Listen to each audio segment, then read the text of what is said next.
Lakers jackpot sa bagong two-way players. So may dalawang bagong players na naman mga idol ang Los Angeles Lakers. Pero bago yan ay pag-usapan muna natin ang mga trade sa transaction sa nangyari ngayon sa NBA. Unahin nga natin ang pag-sign ni Immanuel Quickley sa Raptors nga ng 5-year $175 million deal. May average nga siya sa Raptors na 18 points, 5 rebounds at 7 assists per game. Parang sa iba ay overpaid nga daw itong si Immanuel Quickley. Pero anong sa tingin nyo mga idol? Sunod naman ang trade sa pagitan ng Dallas Mavericks at Detroit Pistons. Dahil nga sa less minutes na binigay ng Dallas kay Tim Hardaway Jr. sa playoffs, ay nag-request nga ito ng trade. At yun na nga nangyari matapos siyang i-trade ng Dallas kasama nga ng 3 second round picks para kay Quentin Grimes ng Pistons. Tama lang ba mga idol ang desisyon nitong Dallas Mavericks? Mag-i-stay naman sa Toronto Raptors ang two-way player na si Bruce Brown. Matapos pick upin nga ng team ang kanilang team option para nga dito kay Bruce Brown. 23 million nga mga idol ang contract nito ni Bruce Brown, pero sa rumors ay expected pa nga rin na matitrade dito sa ibang contending teams.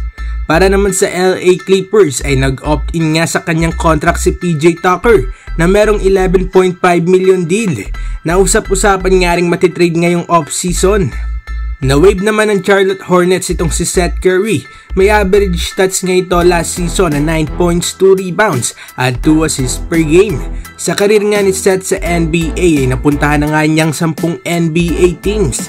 Kaya ang tanong ay kung asang team nga ba ang sunod na babagay nga itong si Seth Curry. At para naman sa LA Lakers mga idol ay nag-sign nga sila ng isang forward mula nga sa France na itong si Armel sa two-way deal. Sa last season nga nito sa EuroLeague ay may average nga itong 11 points, 7 rebounds at 2 assists per game. Malupit nga na forward to mga idol, solid rebound, may galaw sa ilalim at meron nga ring shooting sa 3. Let's see nga kung anong may papakita nito mga idol sa Summer League ng Lakers. After nga niyan ay naka-jackpot naman ang Lakers sa sunod nga nilang kinuha para nga sa another two-way contract. Kinuha nga nilang undrafted sharpshooter na si Blake Hinson. With 6'7" height bilang shooting guard ay grabe naman ang accuracy nito beyond the arc. Averaging 18 points per game at merong 42% shooting sa 3 na merong 8 attempts per game. Ibig sabihin nga lang ay 2 hanggang 3 na 3 ang naipapasok nga niya per game. Solid nga ang player na to mga idol at maaaring maging Austin Reeves ang LA Lakers kung sakali nga na magandang ipakita nito. Anong masasabi ninyo dito mga idol? Agree ba kayo sa mga kinuha ng Lakers bilang two-way players?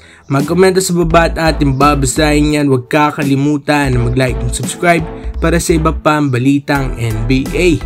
Maraming salamat po.